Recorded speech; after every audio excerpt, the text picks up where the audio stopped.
दर्शकों, आइए आप जानते हैं उन श्रद्धालुओं के अनुभव जो जगत गुरु तत्वदर्शी संत रामपाल जी महाराज जी से दीक्षा प्राप्त कर चुके हैं तथा उनके द्वारा बताए गए भक्ति मार्ग पर चल रहे हैं।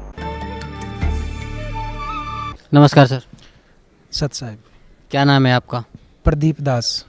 कहाँ से आए हैं? तहसील पेवा, जिला कुरुक्षेत्र से आया हूँ। क्या करते हैं आप? मेरी लेबोरेटरी है, मैं लैब टेक्नीशियन हूँ, मेडिकल लाइन से जुड़ा हुआ हूँ। तो पेवा शहर के अंदर भारत लेबोरेटरी के नाम से मेरी लैब है। संत रामपाल जी महाराज के सानिध्य में कब से हैं? संत रामपाल जी महाराज की दया मेरे ऊपर 11 मई 2008 को हुई थी, लेकिन उससे पहले मेरा परिवार सन 2006 में संत रामपाल जी महाराज की शरण में आ चुका था। लेकिन मेरे परिवार जब संत रामपाल महाराज जी की शरण में आया तो उसके कुछ समय बाद क्रोंथा कांड हो गया था। जो हमारा आश्रम था क्रोंथा के अंदर, आप शायद जानते होंगे। तो उस समय मैंने उपदेश नहीं ले रखा था, मेरे परिवार ने ले रखा था, तो मैंने भी बहुत मजाक उड़ाया था अज्ञानतावश। और आज मैं रोता हूँ उस बात को याद करके कि मैंने कितनी भारी गलती की थी। तो लेकिन फिर भी मेरे घर में परमात्मा की, संत रामपाल जी महाराज की जोत लगती थी, संध्या आरती नित्य नम रामायणी चलती थी, सत्संग भी चलता था। मेरे भाई बहन मेरे से छोटे हैं, उन्होंने उपदेश ले लिया था मेरे से पहले ही, तो मैं उनका भी मजाक उड़ाता था। मेरे से काफ़ी छोटे हैं, लगभग 7-8 साल छोटे हैं वो। लेकिन जब मैं सुनता था कि उनको आधे घंटे की आरती भी पूरी याद थी, वो मेरे को बहुत अच्छे लगते थे। और परमात्मा के सतगुरुदेव के जो चमत्कार किए हुए थे वो सभी मुझे सुनाते थे भी हमारे गुरुजी ने ऐसा कर दिया।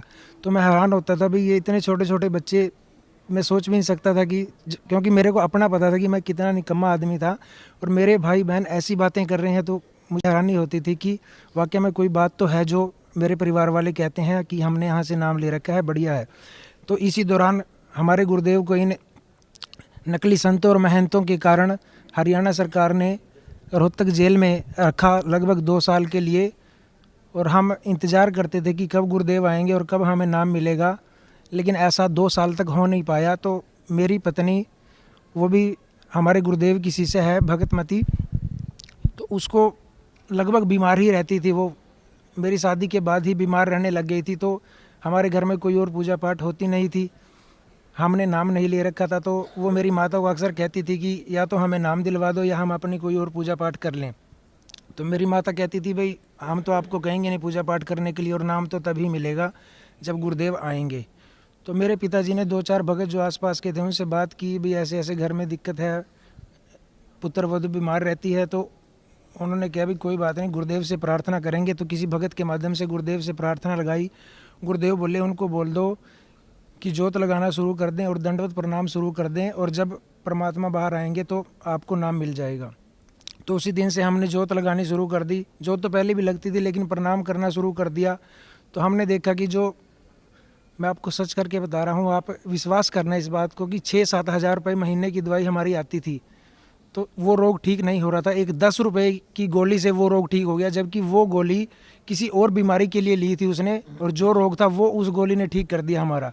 तो मेरा विश्वास परमात्मा की तरफ पूरा दृढ़ हो गया कि ऐसा परमात्मा कर सकते हैं, जबकि हमने नाम भी नहीं लिया। तो नाम लेने के बाद कितने सुख होंगे हमारे घर में। तो सन 2008 11 मई को गुरुदेव के आने के 10-12 दिन बाद हमने उपदेश लिया। जो हम परिवार के 3 सदस्य रह रहे थे, हमने सभी ने उपदेश ले लिया।